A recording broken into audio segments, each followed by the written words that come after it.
It'll depend how much time you've got, obviously, when you're moving into the conditioning part. But if you can get them set up to start with, the foot plate can be adjusted and the strap should be over the widest part of your foot. So you can see mine is too high. So the foot position is going to affect them hyperextending if it's too high, and then they won't be able to apply all the pressure if it's too low. So my normal one is around 3 or 4, and you can just ask them just to kind of take note of what level foot height they're on.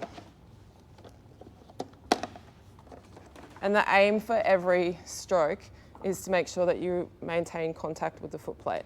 So if they're coming off, because their foot height is in the wrong spot, they can't get their heels all the way up, or they just can't get into the positioning right, then you're kind of compromising their ability to put pressure through the foot plate.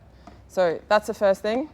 When they're sitting on the seat, again, it just depends how much time you've got, but if they're going straight into this slump movement, they've got no ability to hinge through the hips. So they're just going to be rotating all through their back. So if you can get them to shuffle forward a little bit onto the seat, so they're more sitting the back of their legs and the bones. So we just tell the kids at school, sit on the bony, pointy part of your bum where it's kind of uncomfortable. Don't sit where it's comfy. So you don't want your bum to stick out the side of the seat. You want to sit up nice and high in that position. So once you feel on the seat, maybe if a couple of you can jump onto the ergs as well and have a play, you should feel that your weight is sitting on the front of the seat. So in the boat, the seat's got 2 wheel axles, and we're trying to find the positioning on the front of the seat. So you have to go up a bit higher.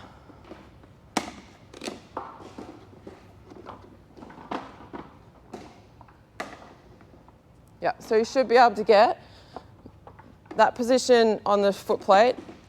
So strap across the widest foot part, or the end of their laces is normally a good cue. That needs to be fully straight, fully tight, and then you should be able to get up to the catch position and your shins are perpendicular. So if they need to play around, if they've got poor ankle stability or flexibility, they might not be able to get to that position. You can play around with the foot height as well. So you should have to have your heel off maybe 2 centimetres, but no more than that. Okay, so then if you go back to the finish, so the finish of the stroke, shuffle your bum around, make sure you're sitting on right on the bony bits.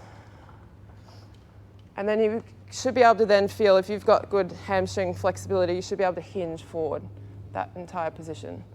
So that will be something that people might struggle with if they don't have the flexibility to be able to do that, and they'll just automatically just start finding themselves in a more comfortable position down low. But that position there, they obviously have to engage the core.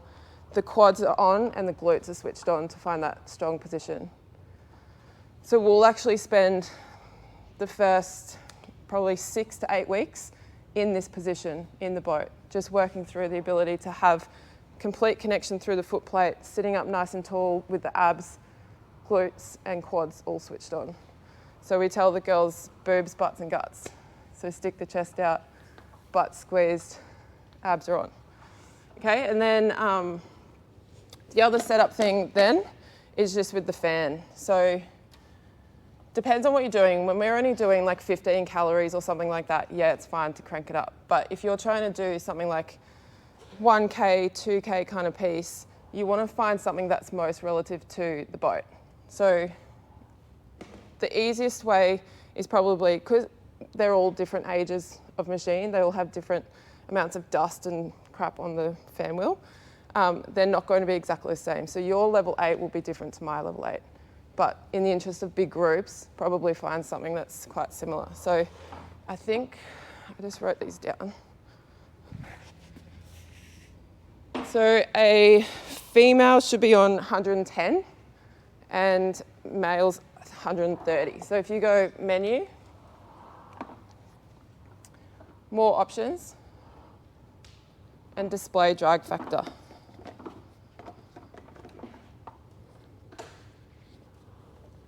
Okay, and then just row maybe a dozen strokes.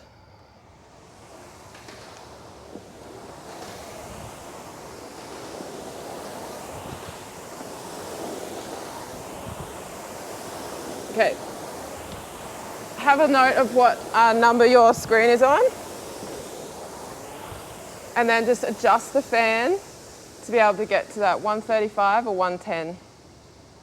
So push the fan down. What was your number? 160.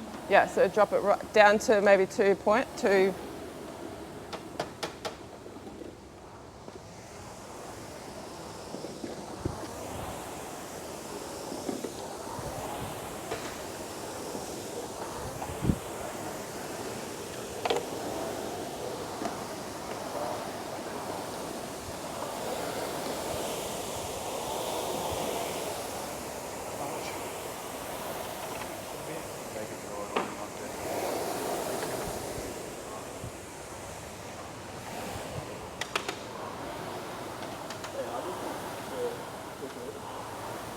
Don't they? You want me to do it on but the handle doesn't feel different. Yeah, so 130, 135-ish will be around a 6 or 7.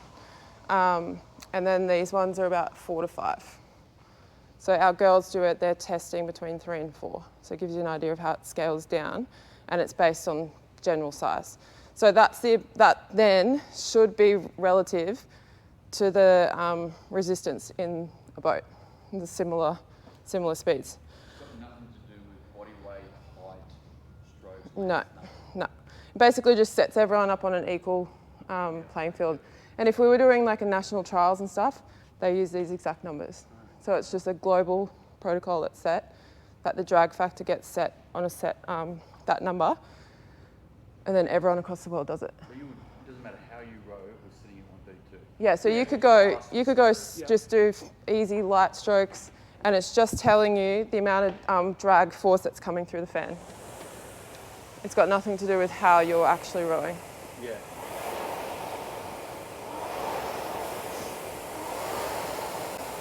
So if someone's got like maybe carrying a bit of an injury, or they've got lower back tightness or whatever, you might just turn the fan down to minimise that load through their back.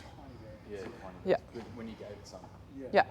But that would, again, it'll depend, like if you've got a fan directly on it, if you've got people all huddling around, like it's going to change the whole thing. So that's just, yeah, you can see like the amount of dust in there. And it just, you guys can decide how you want to use that. But I would say if you do that on all of the machines each day, at least you start with a base. So ladies was 110, I think it is. 130 to 135. Yeah. And then 100 for juniors. So yeah, that's a basic start of the machine.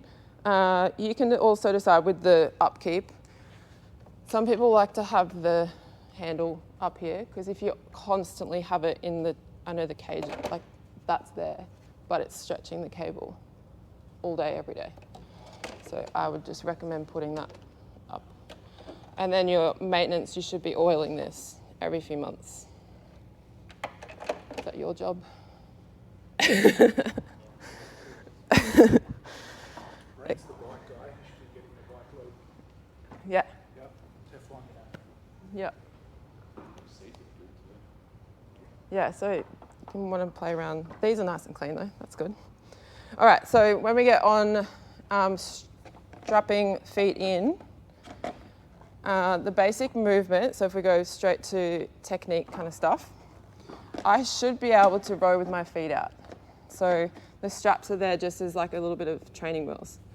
So what you'll find most people, if they don't have the core stability to hold themselves up at the finish, they'll do a stroke, the feet will come off, and they'll fall entirely off the back. So see if you guys can do that to start with.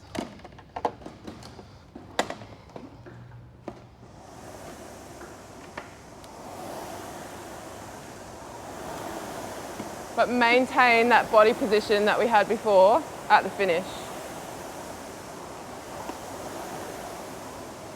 So see how your toes want to come up straight away?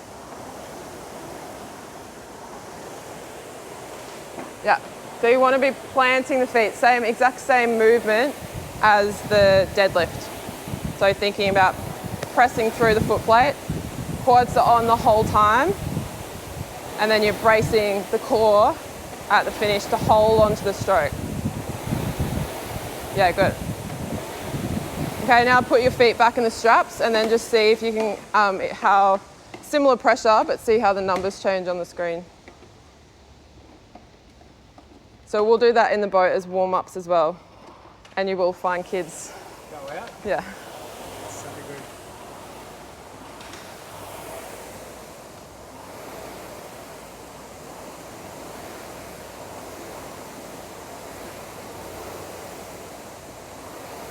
Yeah, You reckon because Jai's pulling you against that strap? yeah. He doesn't That's have, not ideal. no. So you'll have a little bit, so everyone understand the two phases of the stroke. So there's the drive phase, obviously driving the legs down, and the recovery phase coming back up. So they should be exactly that. You should be letting yourself recover between strokes and not kind of yanking yourself back up the slide. So where your feet were coming up and you start to pull yourself up, then you're still using energy to kind of bring yourself up to the catch. The other, like, probably pretty horrible dorsiflexion. Yeah, yeah. So you might need to maybe put these up one more, One more. and see if that helps. Would it depend on the efforts? Let's say you're doing a 20-second time trial. Yeah, and if you're going really high in rate, you're going to have to use your hip flexors and pull yourself up a bit. But it is kind of part of the movement as well, and different with a stationary rowing machine. But in the boat, we'll row the stroke and we'll sit at the finish. Patient, the hands will keep moving, and then you do that hip rotation, and then you kind of sweep the boat underneath you. So we talk about wiping the dirt off your shoes. So it is a movement where you're bringing your feet up to your body, not pushing your body to your feet. Does that make sense? So maybe have a play around with that feeling for a bit. So first off, make sure you've got that body position at the finish, so you're not slumping down at the finish, staying up nice and tall. And then the first movement needs to be that rotation through the hips. And then think about pulling your feet up the slide, not pushing your seat up the slide.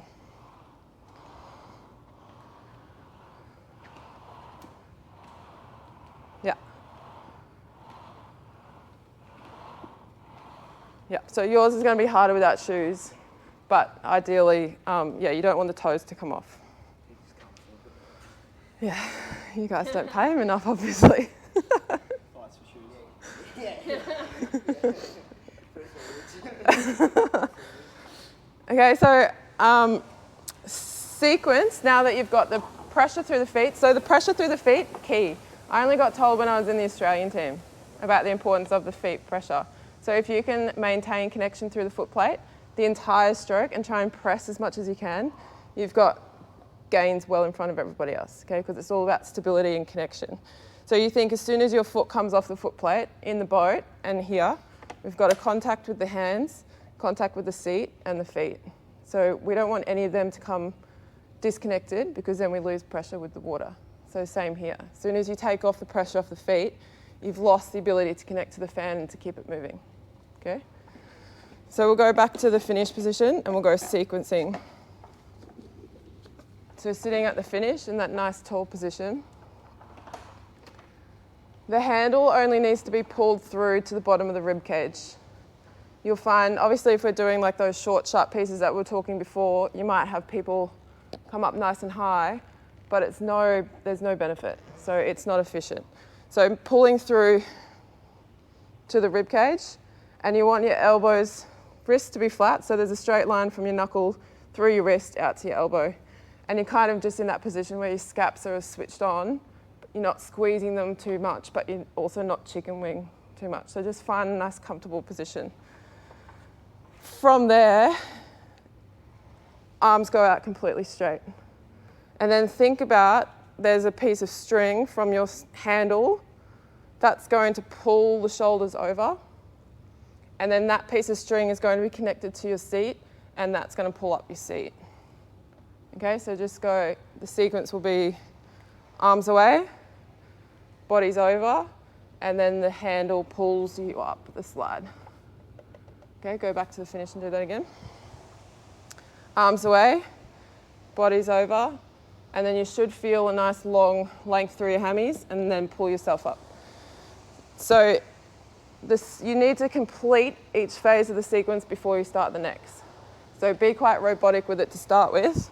So arms are straight entirely, You're reaching through the hips as far as you can and then rolling up.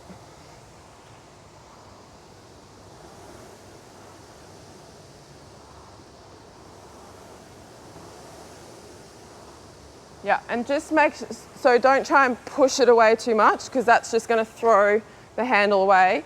Just imagine that someone's just winding it up. So you're just gently pushing it so it's kind of almost letting go because the handle just wants to go back itself. So just take a little bit of the pressure off and just let it pull back in.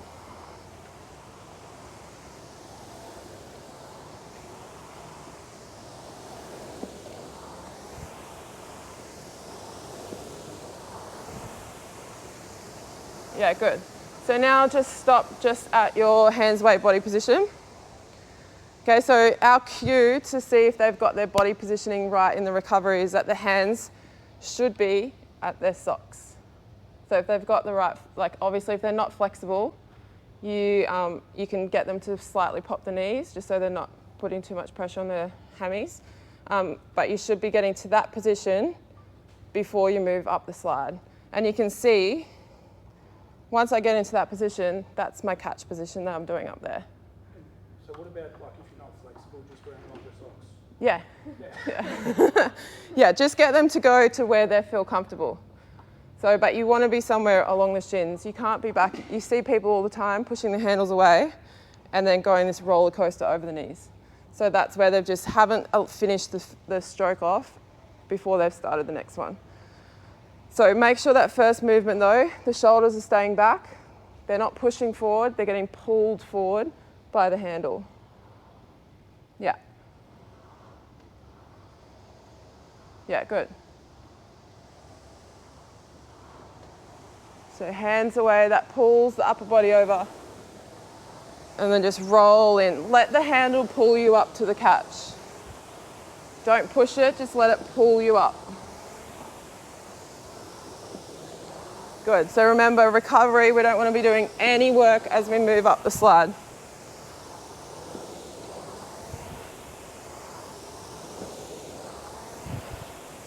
Okay, so stop there.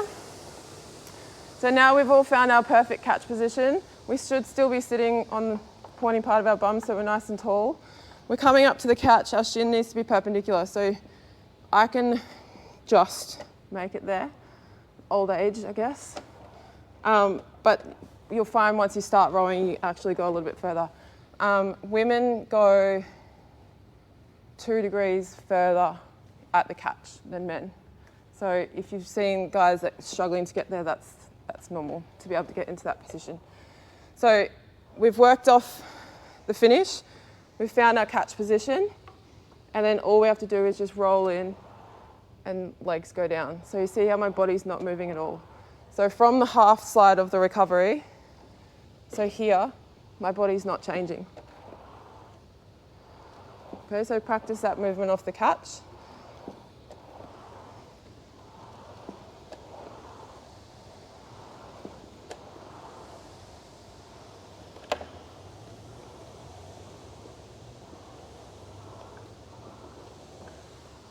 Yep, so sit, even if you just move into the catch position and then just think about holding that position there and it's just the legs are moving. So you don't want to open, think about the angles and the distance from this position here, so shoulder to knees, that needs to be closed as long as possible. So keep shoulders forward.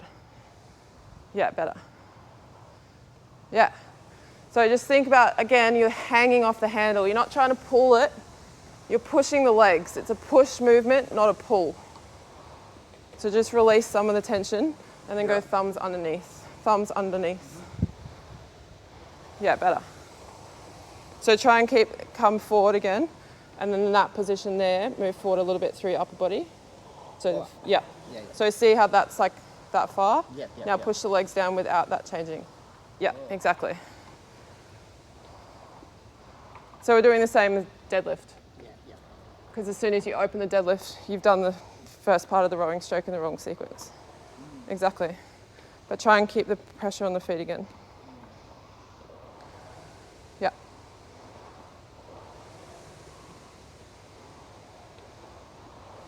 So you want to just try and set yours earlier. The only thing you're doing is coming up halfway through the sequence and then finishing the rest at the end. So finish that early, and then so you're just moving the legs. Yeah, better.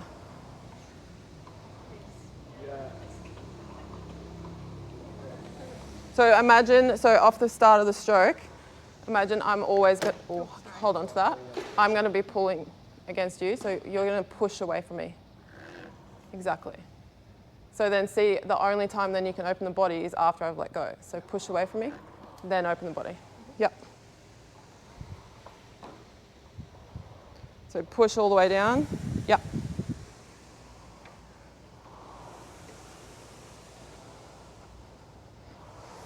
So because we did our preparation and the recovery before so well, yeah, the first half of the drive phase is just getting back to that position. So from half slide of the recovery up is the same as the first half slide going back. My shoulders are in front of my hips, and we're just thinking about opening and closing these angles. So which one moves first? And then working out that sequence. So however you want to visualize it is hanging off the front end, driving the seat first, and then lever through the stroke rather than pulling. So we're going to go drive, lever, and then pull just the last little bit.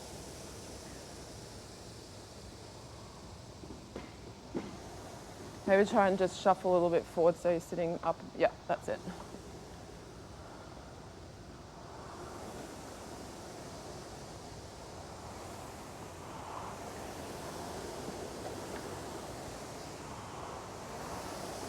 Can you feel the difference? Where you're not pulling off the catch, you're just pushing the legs.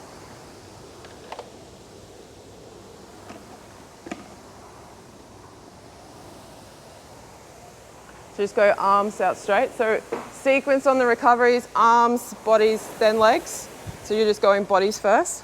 So go back, so go arms straight, then body comes over, and then the legs pop up. Yeah, that's it.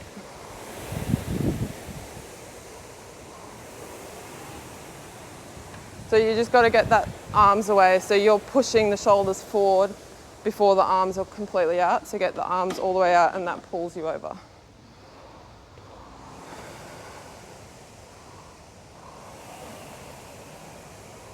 Can keep your head up here.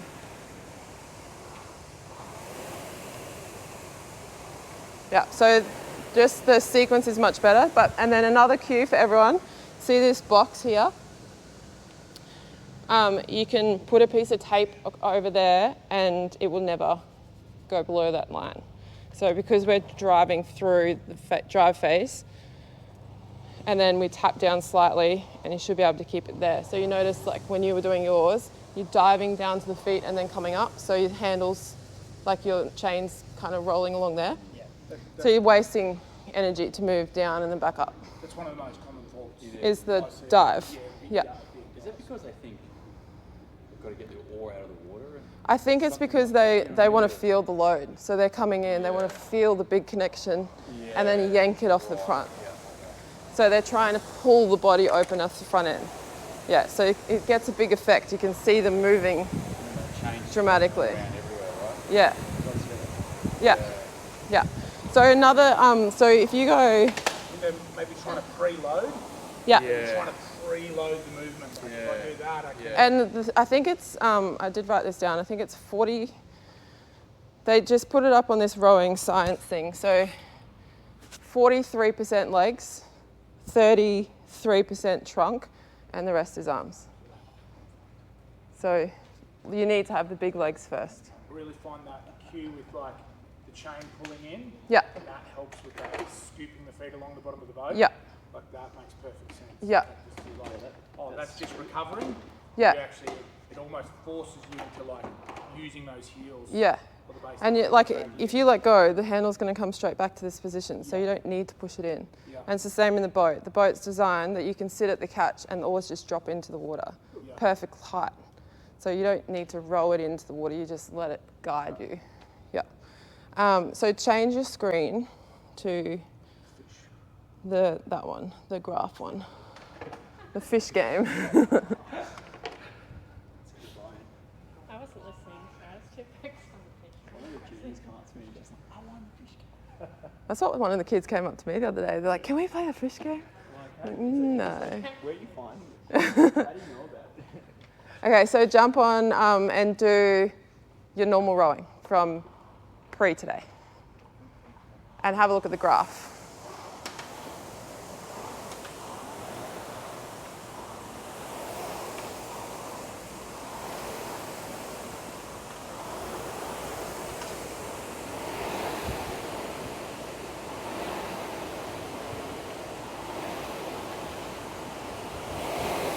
Okay, and then stop and have a look at each other's graphs. So just have a look at the person next to you. Okay, so that's your power curve. The ideal is a bell curve, so probably like this, but not so steep off the front. So it's kind of just a more gradual incline. You've got a finish based, so you yank the finish, and yours is maybe you can kind of see where you're opening the body, where that little bump is.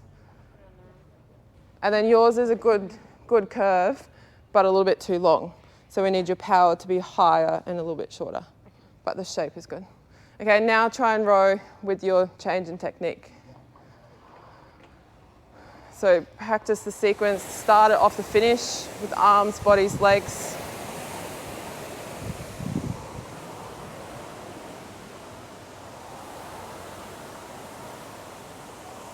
So go more dominant on the leg drive first.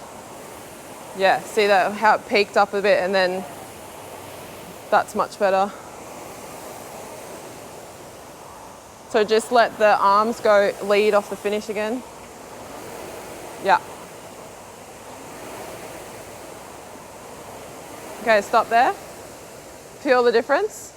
Yeah, See the change? definitely can. So that's a good, if you're in your own time kind of working on that sequence, you can see the difference in the power output there. So I think the easiest way for you guys, because you work so much with the technique in the weights, it's the deadlift movement and it's the drive through the feet so that we're opening up the hips first and then swing the body back. And the second half of the drive is all about leverage and just completing the stroke rather than pulling it in. Make sense? Yeah. So the other one is, I saw the session the other day that had like all the multiplications and I was a bit confused by that. So I can give you this to display, but basically that gives your average pace or your average watts, depending on what kind of score you want to get. So to give you context, this is the Rowing Australia benchmark. So for heavyweight men, I wrote these kind of things down. This one.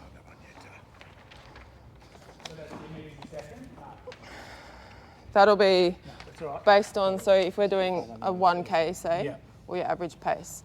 So just because all the screens are set up for the pace to be the major score in the middle, and it'll kind of tell you what to aim for. So heavyweight men, so just say we're doing a 4-minute max, heavyweight men would get a 1:43. Oh, sorry, heavyweight women, 1:43. Heavyweight men, 1:34 for 4 minutes. 144 for 4 minutes. Yep, so have a go and see how hard you have to go for. Yours will be 1:43. So just do 10 strokes even, and just maybe do 10 strokes and see how fast you can go. And see what this pace is in the middle. As hard as we can. Yeah, 10 strokes. 10 strokes.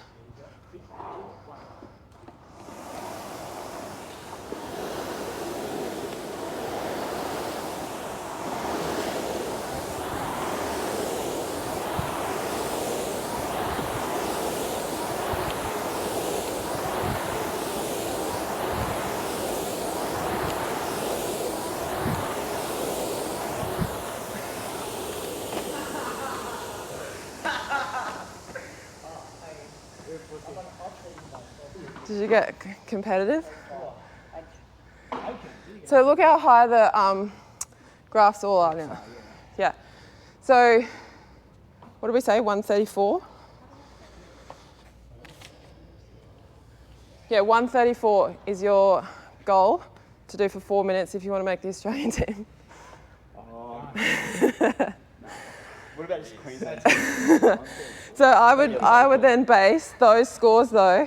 You want to be trying to get maybe the guys under 135 for like a sprint where you guys are doing the 15 cals or those kind of things, 135, and then 150 maybe for women.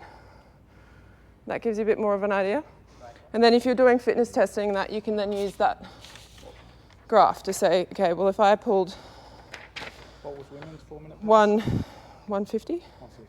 Well, no, the women is 143. How do I get the meters through? Oh, just go to No, just using that number in the middle. Oh, that's But you can go to that one. Sorry, units.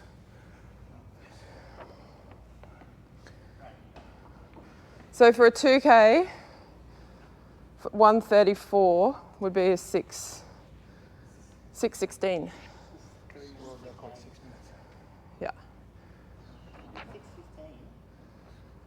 So you kind of work it out. So there's lots of people, I would say the next level down of the like ladies here are trying to break 2 minutes maybe for their sprints. But the guys all should be under 140. So I'm not sure, that also then goes to watts.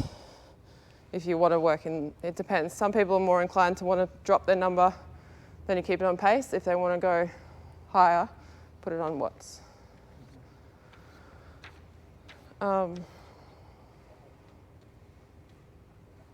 Okay, did anyone notice? So yours is 32. I just want to do the stroke rating thing too. So Oh, yeah, awesome. Yep. your, oh, that doesn't work, that's Nah, 14. it won't. Okay, do it again. Do another 10 strokes, but just tell me what your stroke rate is at the end. So the top right number, strokes per minute.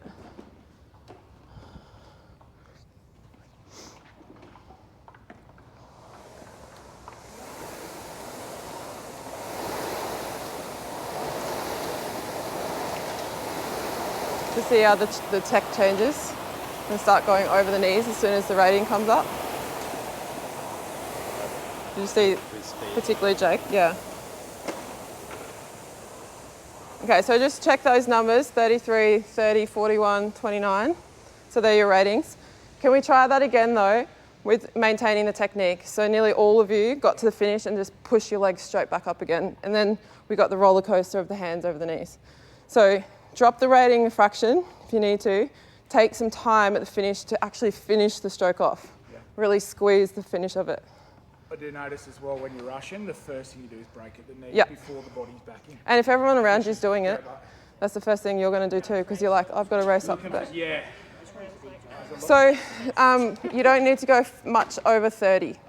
So pick 30 as your stroke rate and try and maintain that finish around the back.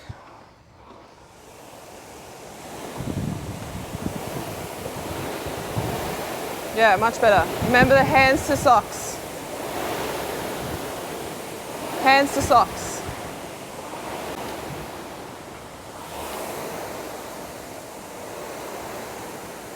Okay, good. Did your pace change dramatically? Like the middle number? Pretty similar? Yours was like not too... Yeah. Yeah, so yours, you were using a lot more rhythm than to yours. Yeah. So if I was to do, so say when we do like a 2-minute sprint or something, I'm still only going to sit on like a 28. Wow. Whereas lots of people will go on there and just kind of go 36 and try and just finish as many strokes. As long as the fan keeps moving, you've got efficiency. You don't need to try and keep pushing the fan. It's like, imagine pushing a tyre along the footpath. You're not going to do a big long push and then just let it roll and then fall over. And you're not going to just keep trying to push it. You're going to find that balance in the middle to kind of push it as far as it goes, pick it up before it stops and slows down. Yeah, the way I sort of heard it with the erg, but with the boat as well, is like you're not even giving it time to turn over. Yeah. You're actually trying to rush it and you're being less efficient because of that. Yeah. And you think of your body weight, even just if you're just in a single scull. sitting at the finish, your body weight is kind of counterbalanced. Like that's what it's designed for you to sit in that position and keep both ends stable. If you suddenly start pushing your body, so 80, 100 kilos forward, you're supposed to be going that way. Okay, you're suddenly pushing the boat in the opposite direction to what it's supposed to be going.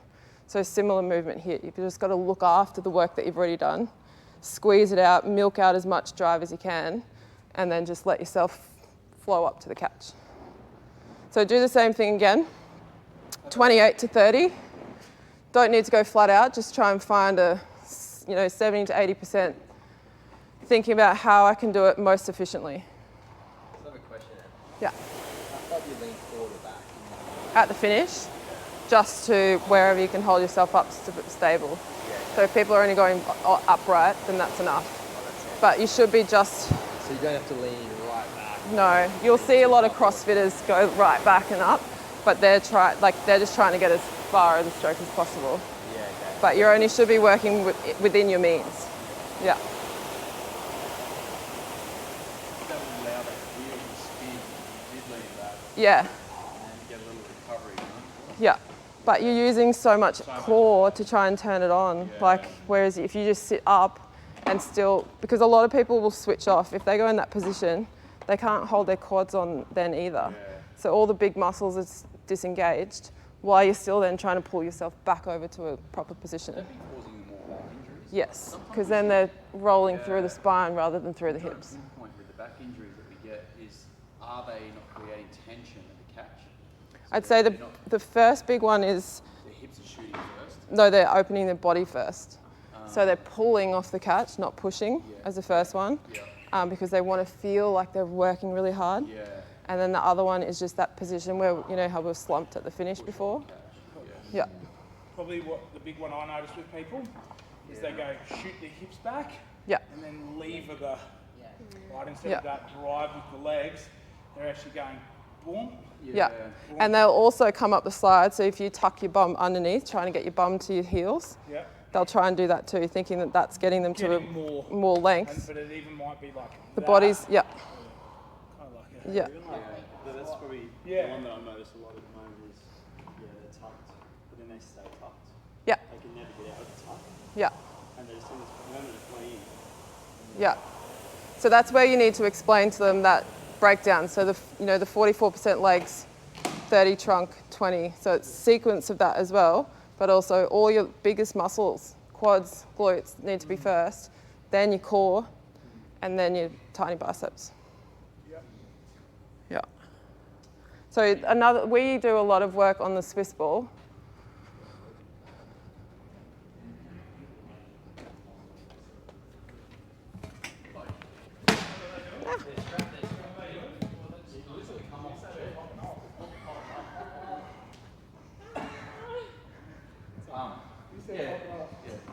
So you've literally got to pick them up and put them on the seat, right? Because they're still attached to the foot placements, and they've literally just come off. Yeah. Happens probably. Oh, when they fall off the seat? Yeah, once a week. Yeah, so that's where they're driving up. Hey? Yeah. So when they're driving up, maybe not every down. So just get them to drive horizontal to the floor, drive that way rather than up. We had kids do that at Open Day the other day. Just went up straight on the ground. Yeah. Or like heaps of them. Yeah. Okay. One other thing I see is overreaching with the shoulders. Yeah. So trying to like reach too far and lose that connection with the shoulder blade. Yeah. Where do you want your shoulders to be? So you want to have scaps set. Yeah. Deadlift position. And we also talk about just dropping the shoulders away from the ears. So we don't want to be up here. We don't want to be rolled forward. We just want to be in a nice stable position. And there's a big gap here. So it's nice and flat. Yeah. right, it's a row. Yeah. But the connection, so that position at the finish can be practiced on the Swiss ball. So first half of the season, we just get the girls to do slumping, sitting up, rotating forward. So it's just that movement. If they can't get that, they can't get the rowing stroke. Because most of them will be in this position and then having to lean forward, it all comes through the back. And that's where you get bulge discs. It'll So- be very interesting to see how many people don't have the pelvis movement. Oh, yeah, that will be. Yeah, but you're right, like getting up on that issue, right? Like really puts you in at least a good start position. Yeah. If they're not going to get that full rotation, Yeah. right? And if you've got weak hip flexors, they'll be on fire within 3 strokes just to try and hold that. Yeah. Yeah. Do you do that in yoga? Just that seated position, right? It's so hard to hold. It's hard. Yeah. Legs out straight. Yeah. Yep. But that's why I think I've had so many injuries, because I don't have that like pelvis, real deep core Yeah. strength to be able to hold that. Yeah, my wife gets injured a fair bit on this. Yeah. And I generally have put it down to that's the straw that broke the camel's back, but it might be actually, that's the. Well, technique all of our it, kids get injured on here, but again, it's because it just exacerbates all the technical faults. Yeah. So they actually tried to change it, or maybe 6 years ago. They put the ergos on sliders, and that was supposed to minimise the amount of load that goes through your body at the front end of the drive. They did that for like 1 year, and then everyone kept getting back injuries, so then they stopped. Oh, right. So it's like everyone, the entire country, everyone went out and bought them because then they changed all the testing protocols. The whole machine moves. Whole machine. So Yeah. if you're doing a curl. Yeah. Yeah, yeah. It's like a reformer, like a Yeah. baby reformer cable. Yeah. Yeah. That was what that lady was showing us on that video, hey? Yeah. Because you don't move then, hey, it moves underneath you. Yeah, the whole machine moves. So you're almost trying to keep the seat stable and move the machine underneath you. Yeah. So we still use them, but we connect 4 together. So it's to get the girls to move together. Because otherwise, if one moves off the finish too early, then everyone just runs into each other. So, yeah, biggest ones I think you'll get are that position at the finish, the pressure through the feet, and then that sequence, and letting the machine work for you, not pushing it into positions that you don't need to be in. Thing we can do to get that technique going. Say a new member comes in, never rode. Yeah. All Tell them it's a leg exercise Okay. as the first thing, because the first thing people want to do is to get on and just pull really hard. Yeah. It's a push movement, and you want your feet to be in the right position to set them up for that. Yeah, almost need like a checkbox sort of thing. It's like, okay, Yeah. cool. Right, first I'm on the road. First thing, tick. Second thing, tick. Third thing. Yeah. So So set them up through the shoe height, the position at the finish, so they're not slumping down. They're able to find that core position nice, strong, and then it's all sequence and then push off the drive every single time. Negotiating the contract,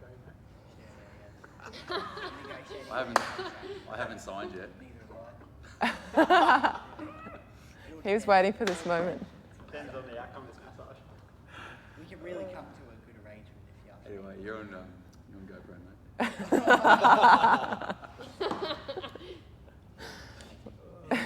We'll edit that. The whole thing's on there. Yeah. Yeah, we'll edit M out. And it'll just be a massage.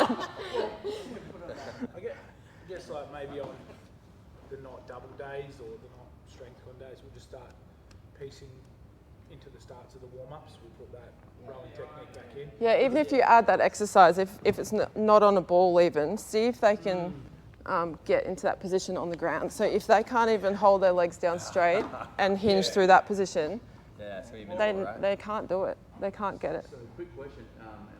We're just completed week 2 of our MAS. I think you might have done it already. Yeah. In here, the MAS stuff. Would you advise, do we look at the drag factor now? I would just, even if you just have them set now to know. Okay. And if you mark it on a piece of tape or something. Yeah. Because Does that might people affect just, their- yeah. might affect their kind of, yeah, and they just think that they have to go high. They think that because there's a high number, that means I'm stronger and I'm going to get better score. Yeah. But- It's like 2 bits of tape you reckon on the depth setting. Yeah. Just go like male, female. Yeah, Flick between it. yeah. I guess At least, and then in a couple of months, have another go because they'll be a bit dirtier and a bit more aged. yeah. So then you can reset it if you need to. It'll only be 1 or 2 numbers that will change. Yeah, but that, interesting. I've never used the drag factor. Yeah. Just assumed it's around that 5 or 6. Yeah, yeah. What's a junior? What do they go up to? They have theirs on 100. 100. At what age? So 100, so lightweight females, because rowing's still, so under 55 kilos, and juniors 100. Heavyweight female 110. Lightweight males, so under 75, 125. And heavyweight males 130. So I'll give you this because it's all written on here anyway. Awesome. But that's got some good info on there as well for strength and conditioning targets and interesting stuff just for you guys to see. It'd be interesting to see what they've got there compared to like the U for 32 targets and stuff like that. Oh yeah. That you're doing.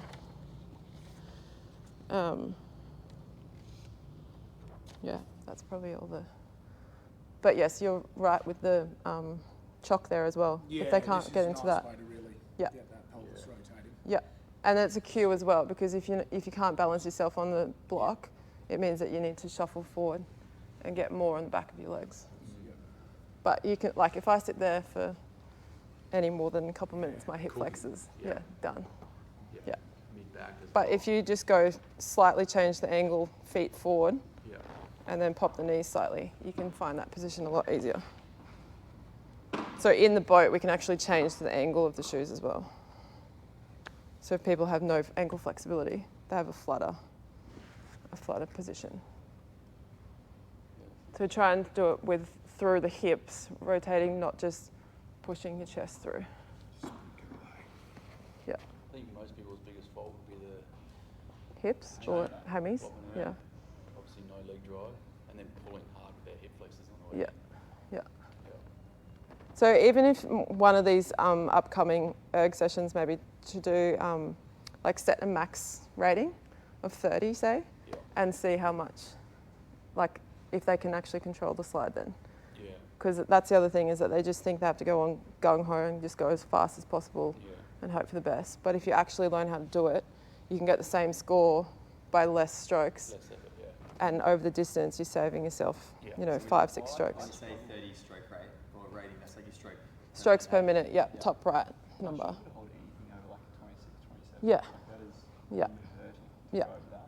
But that's like my whole rowing career, swimming career, everything. My stroke rate was always low, and I have a really long stroke, whereas someone that's more like shorter strokes, more of a sprint athlete is going to be, yeah.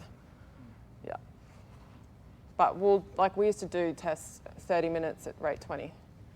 And then you start maybe pulling up high in the last couple of minutes and trying to get as much as you can out of every stroke because everyone's doing the exact same thing, same rate, same time. You're just trying to get max distance. In 20 minutes. 30 minutes, 30 minutes. Yeah. 20 strokes a minute. 20, yeah. So we scale that back down for kids now. We do 10 minutes up to year 9 Yeah. and 20 minutes for the rest. Yeah. And that's a solid workout for them. That's still max heart rate. Yeah. Because you're working pretty like hard to keep that at 20, like you're putting a lot into your stroke. Yeah, yeah.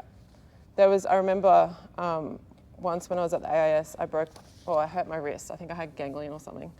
And they were doing these kind of sessions where it's power strokes. So crank it up, low rate, max pressure.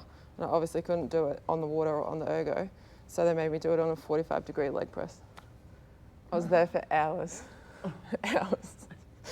Just go smash out 20 strokes. Stop, double leg, but just, yeah. But that would have created way too much DOMs as Yeah. opposed to a rower. Yeah. I think it was just being an ass. Yeah. But yeah. Just like get your wrist better so you can do Yeah. this. But it was in, it was like, Teach you for breaking your wrist. you know, World Gym or something in Penrith. So all the guys are like, get off that machine. Yeah, yeah. Who are you? What the hell do you think you're doing? Would have been way too much easier just for that. Yeah. Wow. Yeah. I don't know why we just didn't, mix it up, do some squats and, I don't know, other stuff. But But why couldn't you practice that like leg drive only on the actual ergo? yeah. Well, you still have to hold somehow, Yeah, but hold something, I guess. yeah. Use those. But later on, like when I broke my wrist, I just had a band that would attach there. Yeah. And Yeah. just do everything with that. As long as it's not through the hand.